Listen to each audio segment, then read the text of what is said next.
All eyes will be on the White House today as the world awaits a high-stakes meeting between President Trump and Ukrainian President Zelenskyy. They'll be joined by other European leaders to discuss ending Russia's war in Ukraine, days after Trump's meeting with Russian President Vladimir Putin. Christina joins us here in studio with more on what to expect today.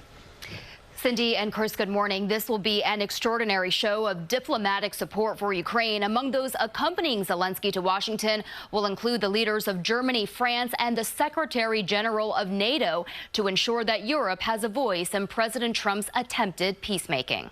When Ukrainian President Volodymyr Zelenskyy arrives for talks with President Trump today, he will be coming in with backup. An array of European and NATO leaders are rallying around the Ukrainian president to ensure that this meeting goes better than the last one in February. You're gambling with World War III. When Trump publicly berated him in a disastrous Oval Office encounter. It's very important that you are with us and that we speak to America and we speak together. On Sunday, President Zelenskyy met with the president of the European Commission, who told reporters there can be no limits on Ukraine's armed forces or outside assistance. Ukraine must be able to uphold its sovereignty and its territorial integrity. Monday's White House meeting comes just 3 days after President Trump met with Russian President Vladimir Putin in Alaska.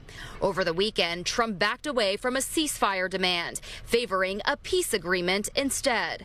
Diplomatic sources in Europe say the shift prompted a cadre of European leaders to fly to Washington, worried that Zelenskyy might be railroaded into an agreement.